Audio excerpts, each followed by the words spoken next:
ನಟ ದರ್ಶನ್ ಜೈಲಿಗೆ ಹೋಗಿ ಬಂದ ಮೇಲೆ ಆಧ್ಯಾತ್ಮದ ಕಡೆ ಹೆಚ್ಚು ಒಲವು ತೋರಿಸಿದ್ದಾರೆ. ಇದೀಗ ದರ್ಶನ್ ಫ್ಯಾನ್ಸ್ ಹಾಗೂ ರಮ್ಯಾ ಮಧ್ಯೆ ವಾರ್ ನಡೀತಾ ಇದೆ. ಇದರ ಜೊತೆಗೆ ಸುಪ್ರೀಂ ಕೋರ್ಟ್ನಲ್ಲಿ ದರ್ಶನ್ ಬೇಲ್ ವಿಚಾರ ಏನಾಗುತ್ತೋ ಎಂಬ ಆತಂಕ ಕೂಡ ಇದೆ. ಸುಪ್ರೀಂ ಕೋರ್ಟ್ ವಿಚಾರವನ್ನ ತಮ್ಮ ಸೋಷಿಯಲ್ ಮೀಡಿಯಾದಲ್ಲಿ ಹಂಚಿಕೊಂಡ ರಮ್ಯಾ ವಿರುದ್ಧ ದರ್ಶನ್ ಅಭಿಮಾನಿಗಳು ಕೆಟ್ಟ ಕಾಮೆಂಟ್ ಮಾಡ್ತಿದ್ದಾರೆ. ಇತ್ತ ದರ್ಶನ್ ಮಾತ್ರ ಯಾವುದಕ್ಕೂ ತಲೆ ಕೆಡಿಸಿಕೊಳ್ಳದಂತೆ ದೇವರ ಮೊರೆ ಹೋಗ್ತಿದ್ದಾರೆ. ಸೆಪ್ಟೆಂಬರ್ ತಿಂಗಳಲ್ಲಿ ವಿಜಯಲಕ್ಷ್ಮಿ ಅಸ್ಸಾಂನ ಕಾಮಾಖ್ಯ ದೇವಿ ಸನ್ನಿಧಾನಕ್ಕೆ ಭೇಟಿ ಕೊಟ್ಟ ನಂತರವೇ ದರ್ಶನ್ಗೆ ಬೇಲ್ ಸಿಕ್ಕಿ ಮನೆಗೆ ಬಂದಿತ್ತು. ಹೆಣ್ಣಿನಿಂದಲೇ ದರ್ಶನ್ಗೆ ಸಂಕಷ್ಟ ಎದುರಾಗಿದ್ದು ಅತ್ತ ನಟಿ ರಮ್ಯಾಗೆ ಬೆಂಬಲ ನೀಡುವುದರ ಜೊತೆಗೆ ನಟ ಪ್ರಥಮ್ ಕೂಡ ದರ್ಶನ್ ಫ್ಯಾನ್ಸ್ ವಿರುದ್ಧ ದೂರು ಕೊಟ್ಟಿದ್ದು ಎಫ್ಐಆರ್ ದಾಖಲಾಗಿದೆ. ದರ್ಶನ್ ಪದೇ ಶಕ್ತಿ ದೇವತೆಗಳ ಮೊರೆ ಹೋಗ್ತಿರೋದು ಯಾಕೆ? ನಟ ದರ್ಶನ್ ಜೈಲಿಗೆ ಹೋಗಿ ಬಂದ ಮೇಲೆ ಆಧ್ಯಾತ್ಮದ ಕಡೆ ಹೆಚ್ಚು ಒಲವು ತೋರಿಸಿದ್ದಾರೆ. ಪದೇ ಶಕ್ತಿ ಪೀಠಗಳಿಗೆ ಭೇಟಿ ಕೊಟ್ಟು ವಿಶೇಷ ಪೂಜೆ ಹೋಮ ಹವನಗಳನ್ನ ಮಾಡ್ತಿದ್ದಾರೆ.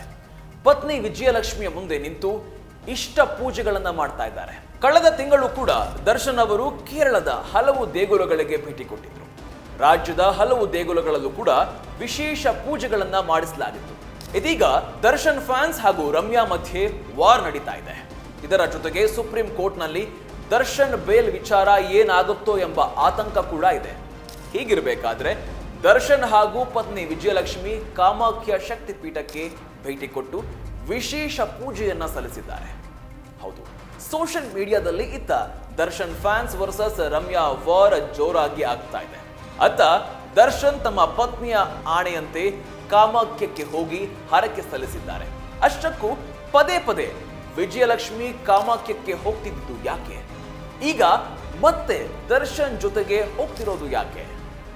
ದರ್ಶನ್ ತೂಗುದೀಪ ಕೆಲವೊಮ್ಮೆ ಮಾಡದ ತಪ್ಪಿಗೆ ಸುದ್ದಿಯಲ್ಲಿರುತ್ತಾರೆ. ಅದು ನಟಿ ರಮ್ಯಾ ಸೋಷಿಯಲ್ ವಾರ್ ವಿಚಾರದಲ್ಲಿ ನಿಜವಾಗುತ್ತಾರೆ.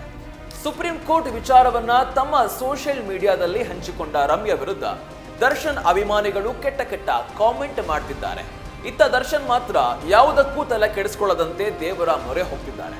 ದರ್ಶನ್ ಈಗ ಪತ್ನಿ ವಿಜಯಲಕ್ಷ್ಮಿ ಅವರ ಅಣತಿಯಂತೆ ಅಸ್ಸಾಂನ ಗುವಾಹಟಿಯ 51 ಶಕ್ತಿ ಪೀಠಗಳಲ್ಲಿ ಒಂದಾಗಿರುವಂತಹ ಕಾಮಾಖ್ಯ ದೇವಿಯ ದರ್ಶನ ಪಡೆದು ಬಂದಿದ್ದು ಕಾಪಾಡು ಕಾಮಾಖ್ಯ ಅಂತ ಕೈ ಮುಗ್ದಿದ್ದಾರೆ. ಅಂದಹಾಗೆ ಮೊದಲ ಬಾರಿ ದರ್ಶನ್ಗೆ ಈ ಸನ್ನಿಧಿಗೆ ಭೇಟಿ ಕೊಟ್ಟಿದ್ದು ವಿಜಯಲಕ್ಷ್ಮಿ.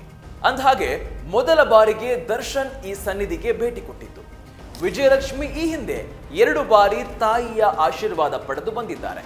ಕಳೆದ ಸೆಪ್ಟೆಂಬರ್ ತಿಂಗಳಲ್ಲಿ ಕಾಮಾಖ್ಯ ದೇವಾಲಯಕ್ಕೆ ಹೋಗಿ ಬಂದಿದ್ದಂತಹ ವಿಜಯಲಕ್ಷ್ಮಿ ಅವರ ಭೇಟಿಯ ನಂತರವೇ ದರ್ಶನ್ಗಿದ್ದ ಕೆಟ್ಟ ಕಾಲ ಹೋಯಿತು ಅನ್ನೋ ಪ್ರಶ್ನೆ ಮೂಡದೇ ಇರದು. ಸೆಪ್ಟೆಂಬರ್ ತಿಂಗಳಲ್ಲಿ ವಿಜಯಲಕ್ಷ್ಮಿ ಅಸ್ಸಾಂನ ಕಾಮಾಖ್ಯ ದೇವಿ ಸನ್ನಿಧಾನಕ್ಕೆ ಭೇಟಿ ಕೊಟ್ಟ ನಂತರವೇ ದರ್ಶನ್ಗೆ ಬೇಲ್ ಸಿಕ್ಕಿ ಮನೆಗೆ ಬಂದಿತ್ತು. ಇದೆಲ್ಲದರ ಪರವಾಗಿ ಈಗ ಹರಕೆ ತೀರಿಸಿ ಬಂದಿದ್ದು ಆ ಕಾಮಾಖ್ಯ ತಾಯಿಯ ರಕ್ಷಣೆಯನ್ನ ದರ್ಶನ್ಗೆ ಕೊಡ್ತಾ ಇದ್ದು ಇನ್ಮೇಲೆ ದರ್ಶನ್ಗೆ ಯಾವುದೇ ರೀತಿಯ ಭಯವಿಲ್ಲ ಅಂತಲೇ ಹೇಳಬಹುದಾಗಿದೆ. ಇದಾದ ನಂತರ ಅಂದ್ರೆ ದರ್ಶನ್ ಜೈಲಿನಿಂದ ಬಿಡುಗಡೆಯಾಗಿ ಡೆವೆಲ್ ಶೂಟಿಂಗ್ಗೆ ಅಂತ ರಾಜಸ್ಥಾನಕ್ಕೆ ಹೋಗುವ ಸಮಯದಲ್ಲೂ ಕೂಡ ವಿಜಯಲಕ್ಷ್ಮಿ ಏಕಾಂಗಿಯಾಗಿ ಕಾಮಾಖ್ಯ ಸನ್ನಿಧಿಗೆ ಭೇಟಿ ಕೊಟ್ಟು ಬಂದಿದ್ರು. ಇದೀಗ ದರ್ಶನ್ ಡೆವೆಲ್ ಸಿನಿಮಾದ ಶೂಟಿಂಗ್ ಅನ್ನ ನಿರ್ವಿಘ್ನವಾಗಿ ಮುಗಿಸಿದ್ದು ಆ ಹರಕೆಯನ್ನ ಸಲ್ಲಿಸಲು ದಂಪತಿ ಸಮೇತ ಕಾಮಾಖ್ಯಗೆ ಭೇಟಿ ಕೊಟ್ಟಿದ್ದಾರೆ ಅನ್ನುವಂತಹ ವರದಿ ಇದೆ. ಈ ಮಧ್ಯೆ ಮತ್ತೊಮ್ಮೆ ಹೆಣ್ಣಿನಿಂದಲೇ ದರ್ಶನ್ಗೆ ಸಂಕಷ್ಟ ಎದುರಾಗಿದ್ದು ಅತ್ತ ನಟಿ ರಮ್ಯಾಗೆ ಬೆಂಬಲ ನೀಡುವುದರ ಜೊತೆಗೆ ನಟ ಪ್ರಥಮ್ ಕೂಡ ದರ್ಶನ್ ಫ್ಯಾನ್ಸ್ ವಿರುದ್ಧ ದೂರು ಕೊಟ್ಟಿದ್ದು ಎಫ್ಐಆರ್ ದಾಖಲಾಗಿದೆ. ಅಲ್ಲದೆ ದರ್ಶನ್ ಬರೋ ತನಕ ನಾನು ಉಪವಾಸವನ್ನ ಮಾಡ್ತಿರೋದಾಗಿ ಪ್ರಥಮ್ ನಿರ್ಧಾರವನ್ನ ಮಾಡಿದ್ದು ಇದೆಲ್ಲದವೂ ಕೂಡ ಕಾಮಾಖ್ಯ ಆಶೀರ್ವಾದದಿಂದ ಇಲ್ಲಿಗೆ ನಿಲ್ಲುತ್ತಾ ಕಾದು ನೋಡಬೇಕಾಗಿದೆ. ಒಟ್ಟಾರೆ ಈ ಹಿಂದೆ ಕೇರಳದ ಮಡಾಯಿಕಾವು ಭಗವತಿ ಸನ್ನಿಧಿಗೆ, ಅನಂತರದಲ್ಲಿ ಕೊಟ್ಟೆಯೂರು ಶಿವನ ಸನ್ನಿಧಿಗೂ ಕೂಡ ಪತ್ನಿಯ ಜೊತೆ ತೆರಳಿ ಬೆಳ್ಳಿ ಕೂಡ ಹರಕೆ ಸಲ್ಲಿಸಿದಂತಹ ದರ್ಶನ್ ಇದೀಗ ಕಾಮಾಖ್ಯ ದರ್ಶನ ಪಡೆದು ಹರಕೆ ಸಲ್ಲಿಸಿದ್ದು ಮುಂದಿನ ದಿನಗಳಲ್ಲಿ ಇದೆಲ್ಲದಕ್ಕೂ ಕೂಡ ಪರಿಹಾರ ಸಿಗುತ್ತಾ ಕಾದು ನೋಡಬೇಕಾಗಿದೆ.